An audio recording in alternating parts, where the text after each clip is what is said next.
Hello, everybody. Welcome to Captivate the Mic with Elaine Williams. You were in for such a treat. This woman is so brilliant. I have been following her and I've had the privilege of working with her for several years now. We met through Joseph Varghese, who is one of the coolest community builder dudes in the world. And I just can't wait for you to learn from Nina Cleere. Nina, thank you for being Hey, here. thank you. Look, as you were talking, I realized we have the same background. It's very cool. I So love for books. You love books. Books. yes, Very so cool. I tried another one. I tried two of them but they're really cool. Anyway, so Yeah. hi everybody. I'm so happy to be here. Elaine's brilliant in what she does, and that is not my forte at all in helping people be better speakers. They just kind of get annoyed with Well, me. and Nina, I love Nina because you've done so many things. You have marketed for some, shall we say, big personalities who don't need to be named. You've done all kinds of things and you're always evolving. And one of the reasons I wanted to have Nina on this show is she'll just say like one thing, like, Elaine, I love what you do, but I still don't know exactly how you help people and I'll be like, thank you. Because, I love helping my clients with their marketing. And sometimes I'm still like, I'm in the bottle and I cannot read the label from inside. It's the hardest Yeah, thing to market for yourself. So thanks yeah. to all the little juicy tidbits you've given me through the years. Do you want to tell people what you're doing now? Because I know give yourself an intro. Okay, sure. So my name's Nina Cleere. I live in Georgia, but I grew up in Philadelphia. So I have the Go East Coast. Philly. Yes, exactly. And I have the East Coast bluntness, but I've also lived all over the country as an adult. Um, I just like change. I like different things. So I lived in Utah for a very long time. I was an attorney, and as an attorney, I I don't think I knew ran. that. Wow. Oh, yeah, so I went to law school in Utah, and then I got a job as a public defender and moved up to Seattle because that's what I always wanted to do. Um, and then and I love Seattle. It's probably my favorite place in the United States, but it's very expensive to live. So, and then the job that I had, the director embezzled a whole bunch of money and they couldn't hire anyone. And so I didn't do that. I moved back to Utah and I ran a company. I became corporate counsel and vice president. And I ran a company that was in the Fortune 500 and helped it double in size and revenue while I was there. And if you've ever worked for entrepreneurs, you know that there's not really like a set role. Like whatever you got to do, you do, Yep. If I need Chief to, bottle and washer. yes, Whatever. exactly, which works well for my personality. So that's what I did there. I was there about 5 years.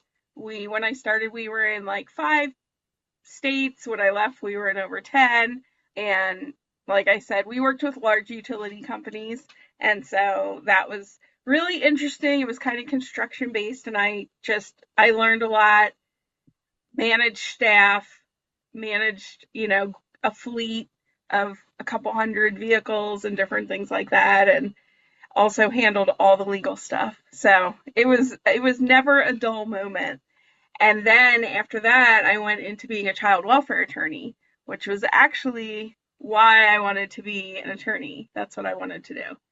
You protect children or go to bat for children. Yes. Yes. So I represented abused and neglected children in court.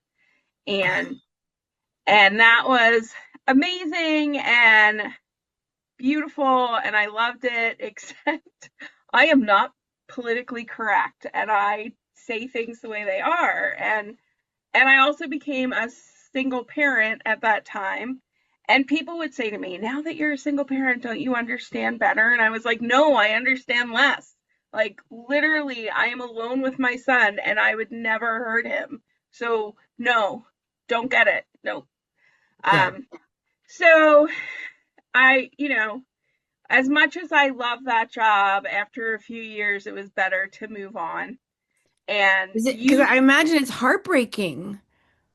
yes. Yes, and in Utah, the goal is reunification, and the parents have a lot more rights than the children do. And so no Oh, matter how horrible the parents are, the goal is always let's get them better so they can get their kids back. And some people should not have had kids. right, right. And I mean, I could tell you, we could spend the whole time talking about my clients and how the terrible things that happened to them and how I felt like the caseworkers were not on their side.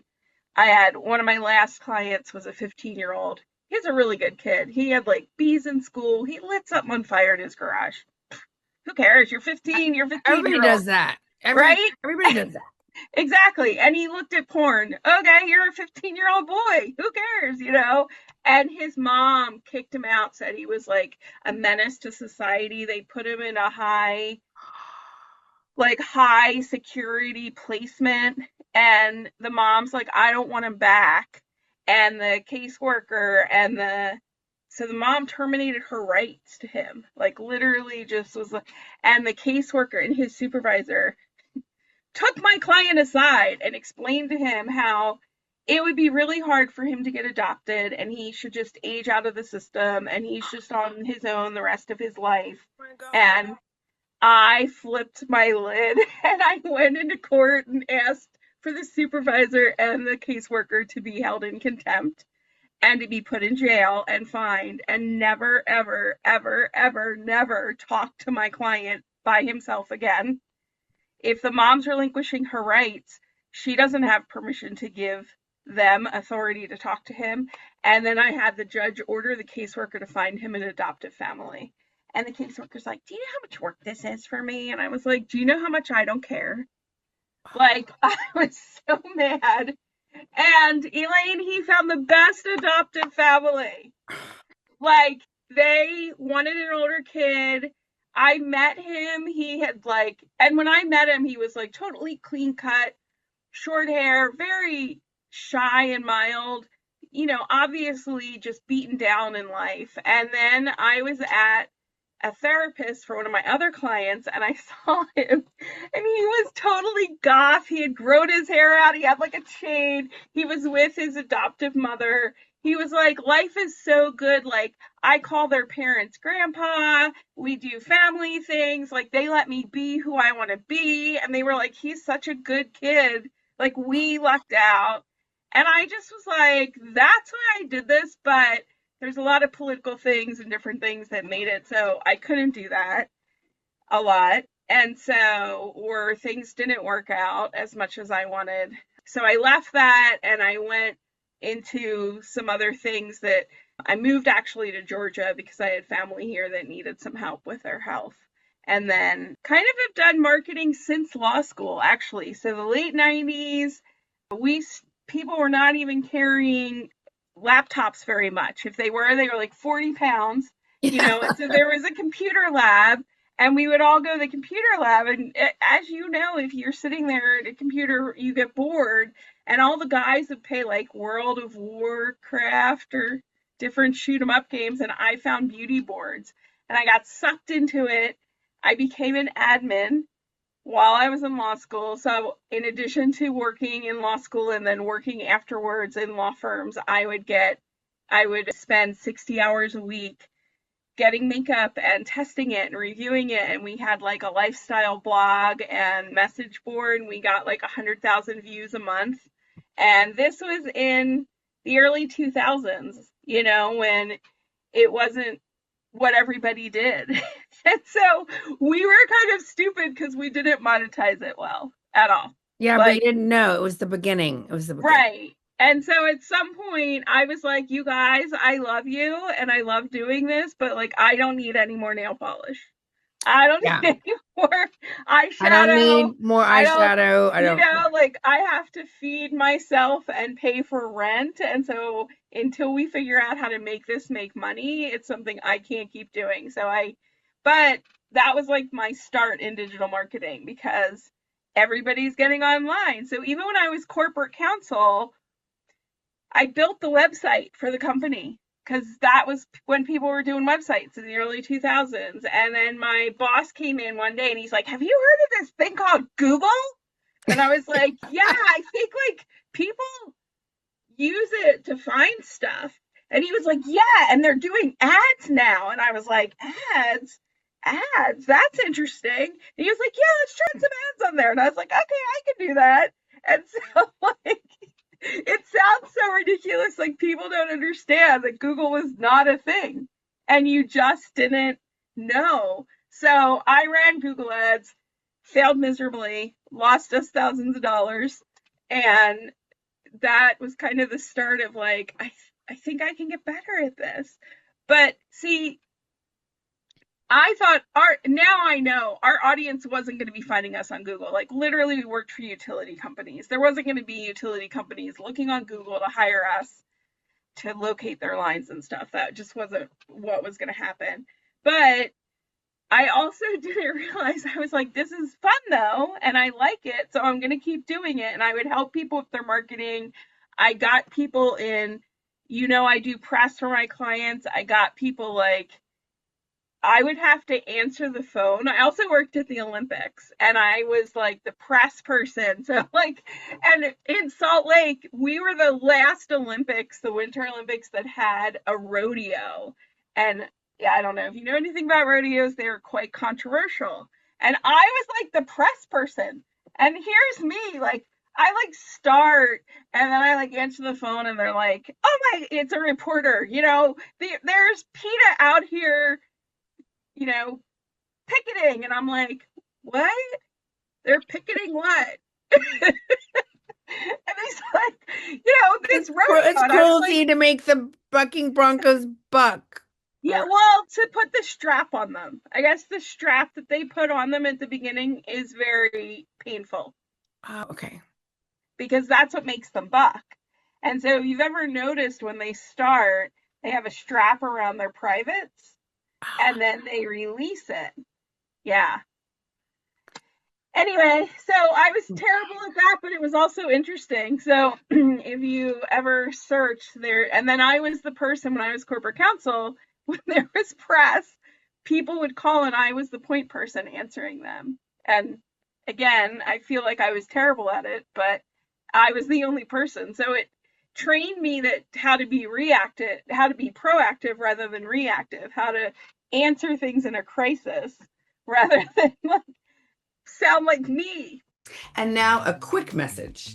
Are you a female business owner or a female in corporate and it's time to work on your speaking? It's time to work on your executive presence. It's time. You are meant for more. My name's Elaine and I've helped hundreds of people just like you get more comfortable, more confident, and become a truly charismatic speaker. So that whenever you stand up to speak, whether it's in front of 5 people or 5,000, people lean in anticipation. When you are a charismatic speaker, you have an unfair advantage and people can't even put their fingers on it. So if this resonates with you, if you're ready for more, you're meant for more, click the button below. Let's schedule a call. I'd love to chat with you and find out what you're up to, what you're committed to, what you're excited about, and see if there's a way we could possibly partner or work together. And now, back to the show. People are upset about a rodeo? Why is that? I don't know anything about rodeos, like, Wow. so. Talk about on-the-job training. Yes. And talk about like improv. And then you see it in print and you're like, God, I'm an idiot. Right. Well, you realize so you don't want to come across as an idiot. So I know, I've done a ton of, interviews. I've done radio, But the first time I read an interview that I'd done, I was like, oh God, it's just it's woo, you learn. Yeah, that's why people should hire you because it is hard. It's like you want to not be like the bad guy when a reporter's calling you saying, we've had reports of this horrible thing happening. And right. Anyway, so people think, well, I already speak. I know how to speak. And it's like, right. But there's different ways of speaking. So different. So, wow. So I did not know all of those things about you. And so now you're doing AI stuff, which is yes. so exciting. Then I So then in like 2017, I was like, I'm done with Utah. I'm gonna move to Florida. My son really likes marine biology. Utah is landlocked. I was like, we're gonna move to Florida. My sister was getting divorced. We had talked about moving in together, and I would help her become, get her life in order, and then I would start my own marketing agency and all of that.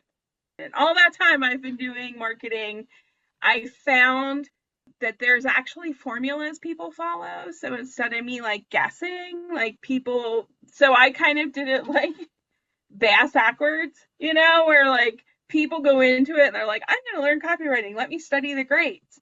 And me, I'm like, I'm going to write. People will buy. And then I was like, oh, there's people to study. Interesting.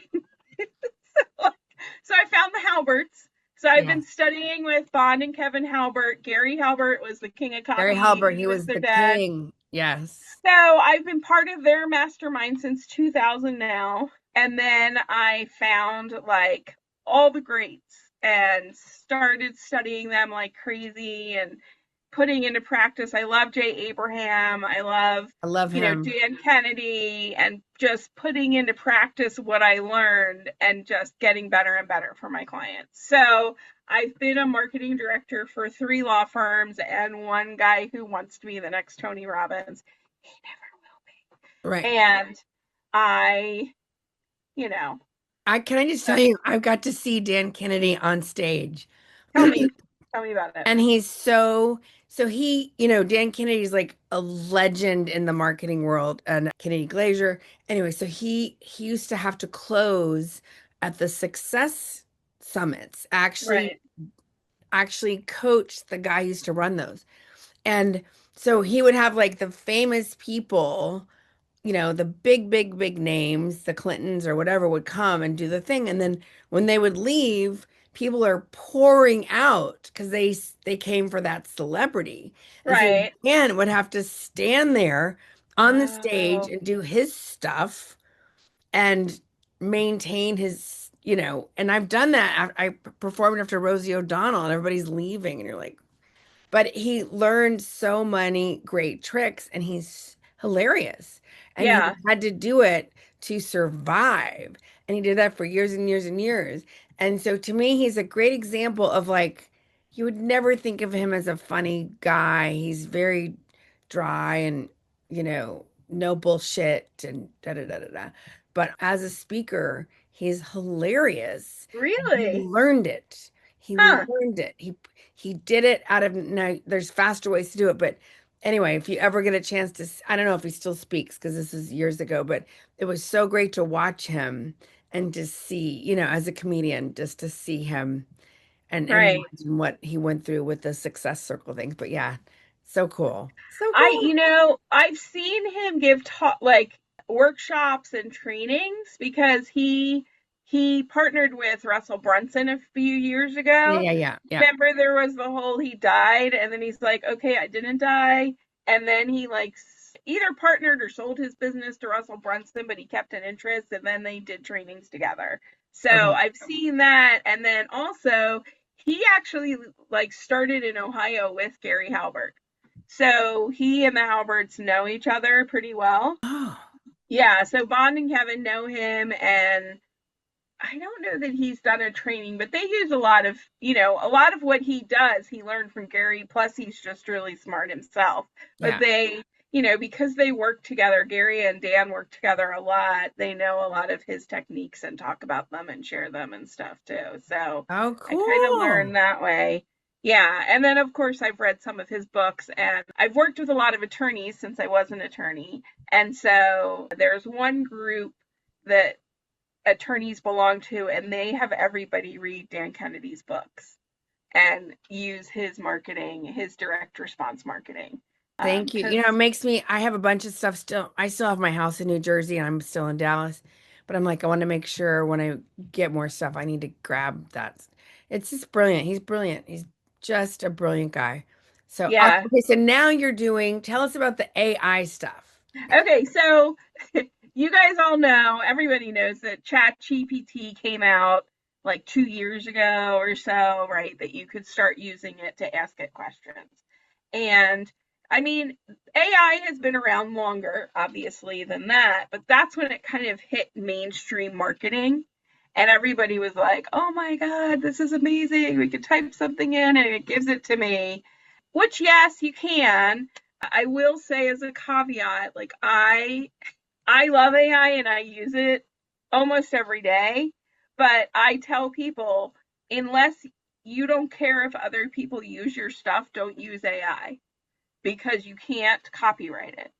So the Right. copyright law in the United States says that you can only copyright things created by humans.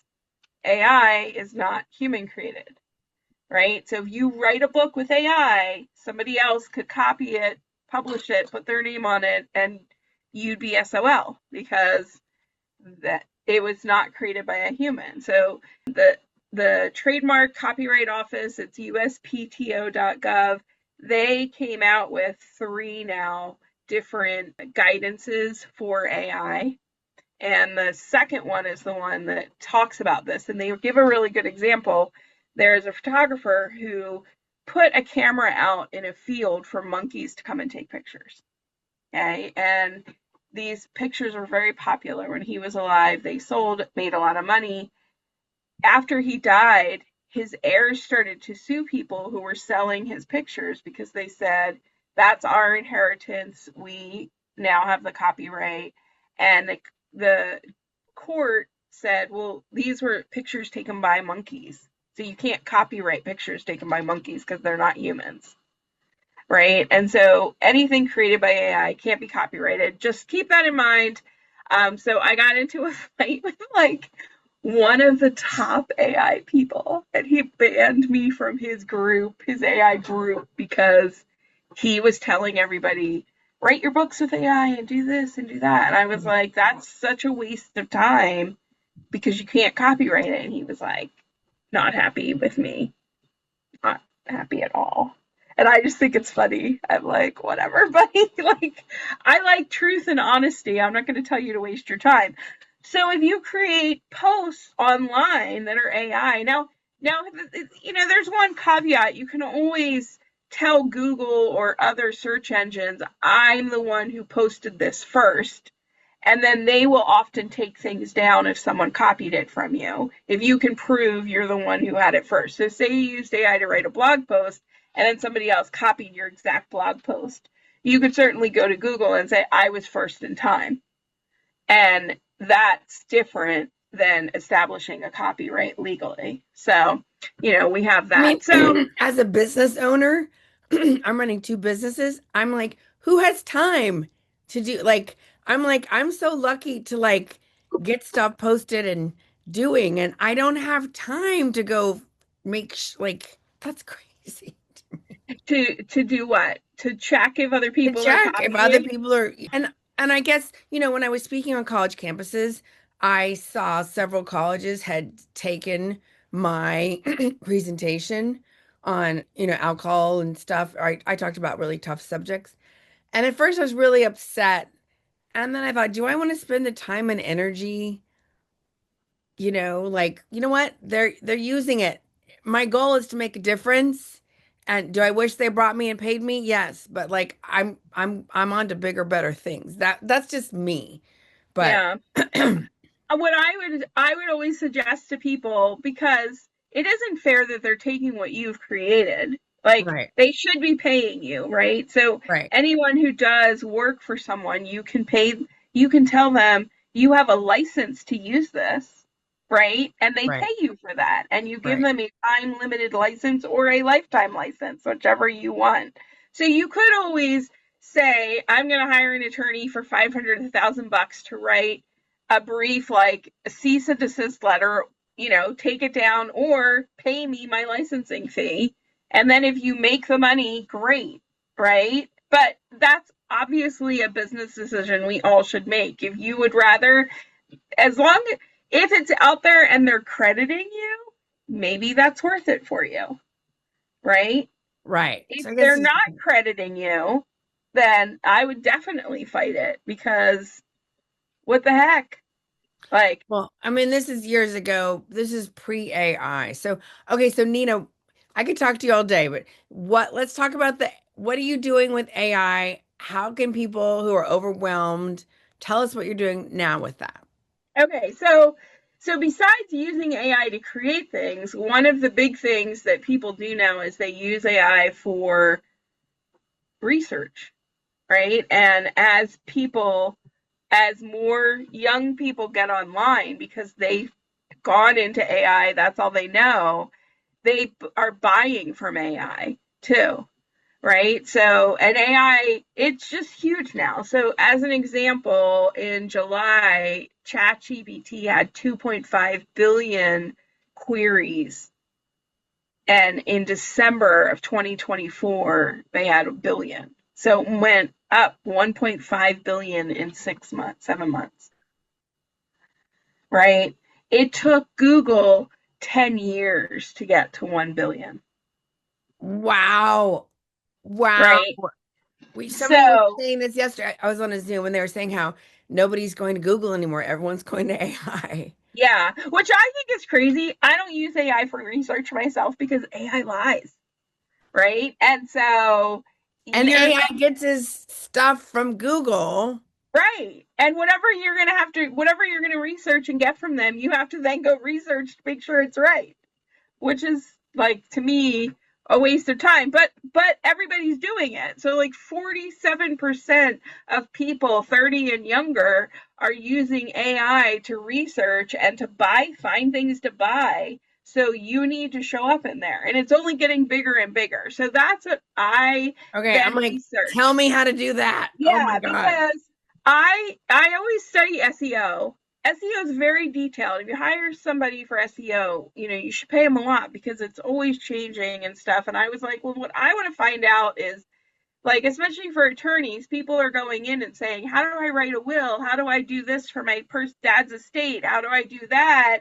And then they're like, is there an attorney near me that will just do it for me? Because you get tired of it's overwhelming, right? You don't want to Everyone do thinks they can it. do it themselves, and then once they get into it, they go, "Oh yeah, yeah, I'm not going to do this." Right. Right. And so then AI is pulling up a couple attorneys near you with their contact information telling you, yes, these are people that could help you. And so that's what I want to help my clients do is show up in there in Okay. those results. Okay. And that's what I want to help you guys do too. So it's one thing I want people to know because I know that being a business owner can be overwhelming is that if you are doing SEO, which is search engine optimization, you're very close to what you need for GEO, which is generative engine optimization, which is what I call showing up in AI, GEO. Okay. So GEO. SEO, Okay. the thing about GEO is that you have to be writing things and putting any content out there that is in a way that answers AI like the way people are asking AI, right? Because AI, as much as it's smart and it's a computer, it doesn't want to think.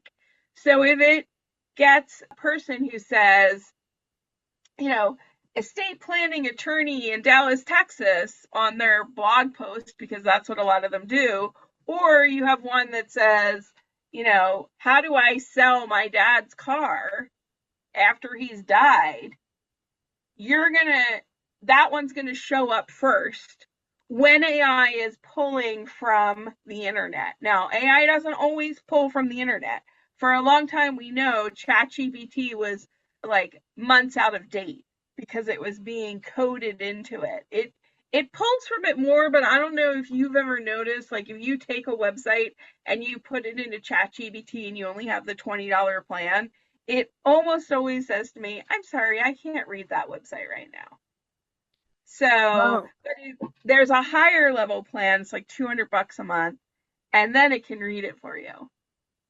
what about, do you So, use Gemini or Claude? um, Claude, I have been told since March of 2025 is pulling from the internet. I don't use Claude as much. I've used it briefly. I know people love it. People say they really like it for writing. I So love I've it. I feel like it gets me. I have a crush on Claude. So I literally say to ChatGPT, I would recommend we all do this and say, "Are you lying to me? Are you just trying to make me feel good?" Because AI does do that, Yes. right? So let's go through some things that you need to do briefly Okay. for This is so making helpful. sure. Yeah, and I was going to say, and I have a checklist. If people are interested, they can send me an email and I will send them this checklist. Yes, we'll put all your stuff in the show notes. Okay. So the most important thing is that, sorry, I'm just scrolling down because have I don't want to make I want to make sure that I get my notes. So one of the biggest things, and it sounds really simple, so I just want people to recognize that these are not overwhelming things. You can do them, and they change they make you stand out over your competitor if you do this. Okay, here's one thing: your security has to be tight. That's easy to do. All you have to do is make sure that you have an SSL certificate, which is a security certificate, Yeah. right? If you go to your website and it says HTTPS, you have a security certificate. But have you ever gone to a website and your computer says to you, "This site is not secure. Are you sure you want to keep going?" That's why? Yes. Oh my Yeah. gosh. I always think, why am I an idiot? Did I go to the wrong thing? Wow. It's because they haven't paid for a security certificate, which is literally like $10 for the year. Okay. So Okay. make sure that you have an active security certificate. Okay. Make sure there's something called NAP and NAP, name, address, phone number. Make sure that it is consistent across everywhere people find you. So that means on your website, on your socials, anywhere people find you, you want the same name, address, phone number, because that tells AI that you are a legitimate business and that they can trust you. Now, do you put your address on your website? So you're actually required to put an address on your website. Right. The law requires you to do it.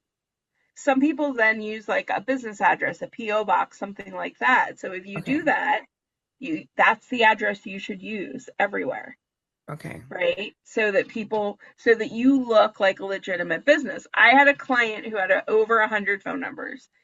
Because he really liked to have phone numbers for every different special that he had, or platform that he had, or mailer that he sent out. He wanted to be able to track them all through the phone numbers.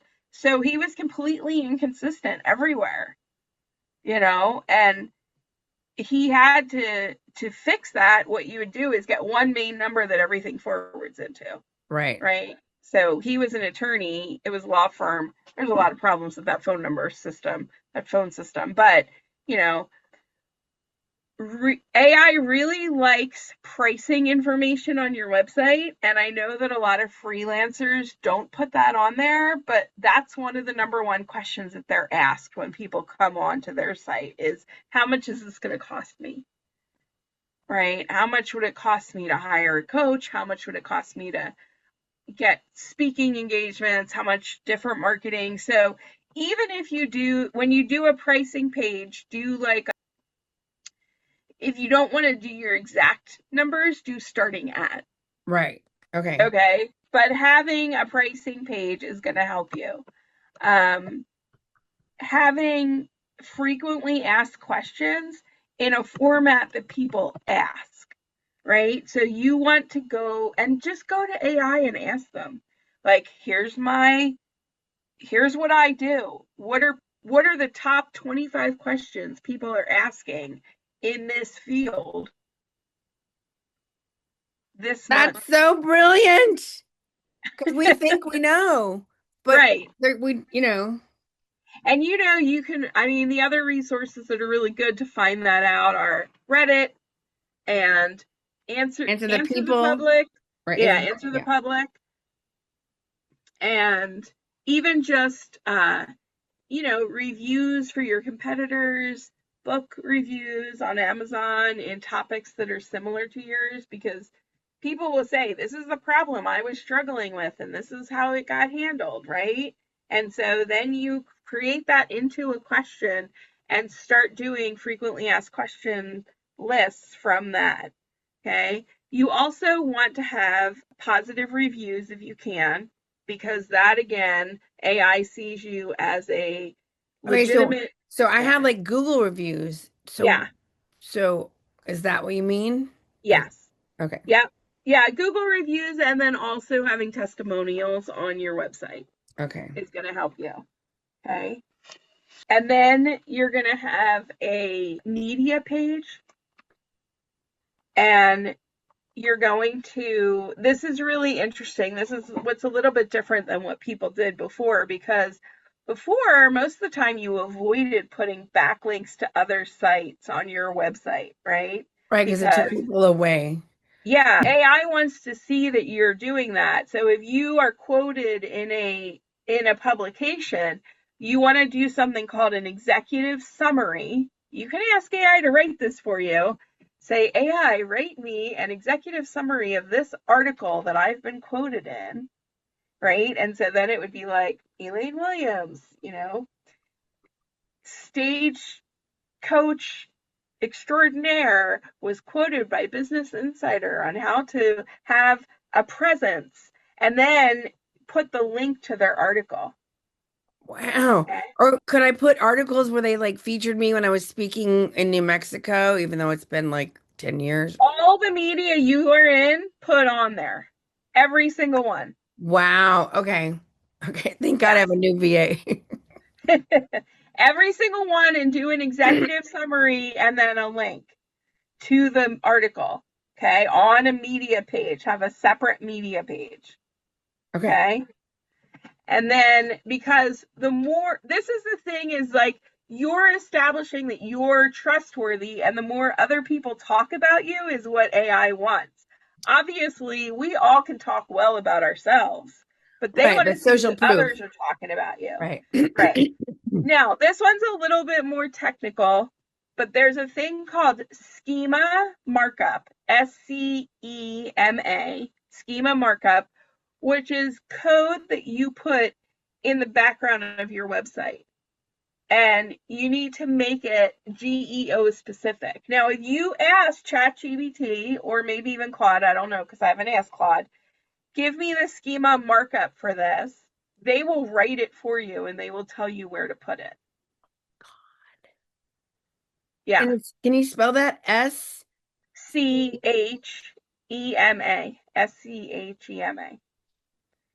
And if schema? you, And what's the second schema, word? markup. Mark up? Mm-hmm. MARK?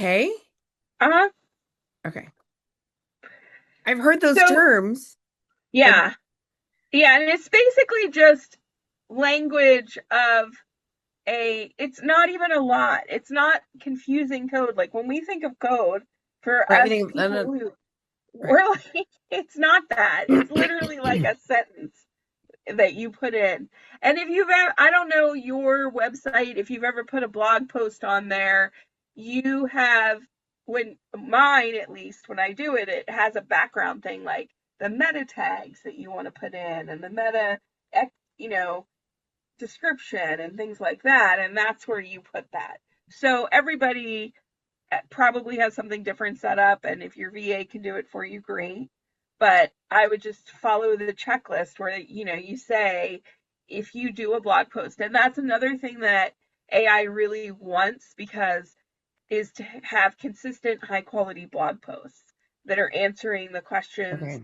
answering things in a way that people are asking them. Okay. Which is an SEO thing too. I mean, that's the thing, Right. is a lot of these overlap. Like Right. SEO wants you to have a security certificate. SEO wants you to have an FAQ and things like that. So I don't want people to get overwhelmed and think I can't do this, because a lot of it you're probably already doing. Or you should be, yeah. Yeah. Yeah, and you just need to kind of tweak it a tiny bit. Okay. So that now here's one thing that I find, and you know this if you follow me at all, Elaine, how many times I tell people check your links, check your links, check your links, check your links, right? Because people's links break. So I had a lady that came to me and she's like, my, website traffic has gone down 90%. And I was like, okay, let's look at your website. And all of her links were broken. So when people clicked on anything, they went to a 404 error. Why does that happen? I mean, I want to Uh, like do it and then I know, but sorry, no. That's you have to. you have to It's check. just because there's updates all the time in the background that you don't even know. Like if you have a WordPress site, most of them are set to automatically update. Or you have a tech guy that you're paying every month and he's like, "Oh, I do all the updates." And let me tell you, he's just clicking a button that says update and you're like, "Yeah, update." Yeah, But yeah. but when there's an update, that can break the links because the address changes slightly. It might change a letter or a number or a slash, and then it doesn't go through. Wow. Okay. And so I always tell people, like, try it monthly to check all your links. I had an attorney literally at like over 50% of her links just went to like a tiny little picture, like this big, because her tech guy wasn't checking her links. And Okay. that shows that it it reduces your I mean it's bad for your SEO, but it's bad for your GEO too. So And it's bad for your business. Yeah. yeah. And then GEO does like internal links. So basically this is a little confusing and technical, but I'm going to try to make it clear.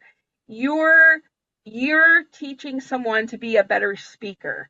So you might have something about breath control, and then you might have something about eye contact, and you might have something about regulating your speech, right? So each of those might be a separate page, but you want to have like a main page speaking, and then in there you would have links to each of those different things as well, so that people can easily navigate around your website and it makes sense to AI, right? Like they're like, Okay. oh yeah, look, it takes them there and then it takes them there and it takes them there. And so I'm going to send somebody there. Okay. If you don't have one, create a Google business profile. I have one. It's been a minute since I don't even. Yeah, because that again shows that you're a legitimate business. Um, uh, I know this sounds weird, but they want, like, if you consistently post on social media, Mhm. that's going to help you as well. Well, that's good. I mean, that's the other Because, thing that I teach, short form video. So, yeah, because that's going to show that you're, again, a legitimate business, like a real person. Let's see. I, and this is one thing that's opposite of what I've done for my clients now. So you have to decide as a business owner if this is what you want to do. GEO likes it if you post links to your website as often as possible on your social media. Meaning you say like you do a video and then you're like, go check out on my, a blog post that gives more information. I've always told people not to post links because the the platforms hate it. right, the They won't push platforms it don't out. like it. And Right. so you have to decide if you're getting more business from posting on Facebook and you want more people to see it, I wouldn't put a link because maybe you're getting visits to your website but they're not hiring you. So that's a business decision you're going to have to make if it's more important for you to show up for GEO than it is on the web, be put out to more of a bigger audience on the social media Okay. platforms. I can tell you what AI likes. What they call it trust signals. Most of these are trust signals that are telling AI that you are a trustworthy business, right? Now, the other thing that they really like is they like your about page to be very robust, meaning talk about the things that you offer. Like a lot of times people go into their about page and they're like, me, like, oh, I was an attorney and then I was this and then I was that, and nobody effing cares, right? Right. We all know we're What's in all it for me? exactly what's Can in this it for person help me. me? I'm in pain. Can they help me? Yeah, and then tell people what you offer that can help them. Okay, because that's what AI is going to read to be able to know, do I send people here or not? Right? Let me see. This There's is a thing so on juicy. there's a thing on Google that marketers know more than other people, and it's a little confusing, so I don't want to get way into it but it's called EEAT. So that stands for experience, expertise, authoritativeness, and trustworthiness. And the better your EEAT, the more likely you are to rank up on Google. And GEO is using that same So it's experience, uh, expertise, authority, authoritativeness authoritativeness, and and trustworthy. trustworthiness. So authoritativeness would be you being quoted in different publications, you being backlinked from other sites, from other people, being on podcasts, being a speaker, being, all of that. So whenever you do your media page, if you have speaking, I would put all of that in there too. Do the same thing. Do the little Okay. executive summary with a link to whatever it is on their site. If they've shared your whatever it is about that, make sure everywhere you are is shared. And I create a Google document for myself and my clients that has all of that every day. Like I check wherever they're being quoted, whatever they're doing, so that if you ever lost your website, you would still have it all, That's brilliant. right? Just one document that has a list. I go obviously from oldest to newest, or actually from newest, so I put the newest at the top and then Okay. the oldest. But put that all on one place that you can easily access if you ever need to give it to people That's or brilliant because, boy, it is scary when you feel like, oh my gosh, I lost my website. Like, that's you name it, it's happened. But okay, Nina, I could talk to you forever, but I feel like I know I'm feeling full, and I'm sure anybody else listening is like, whoa, how do okay. people find you so they can hang out with you and more of your brilliance? And thank you so much for all those gifts you've given us today. Yeah, absolutely. So my email address is Nina at Haro Helper. That's my business, HARO helper.com. You can find me on LinkedIn. Facebook is a shit show, so please don't find me there because you'll be like, what the hell? Because I lost my old one and anyway, it's a shit show. So don't find me there. And then, I can give you my phone number, whatever you think people want. If people want the checklist for Yes, tell us about the checklist.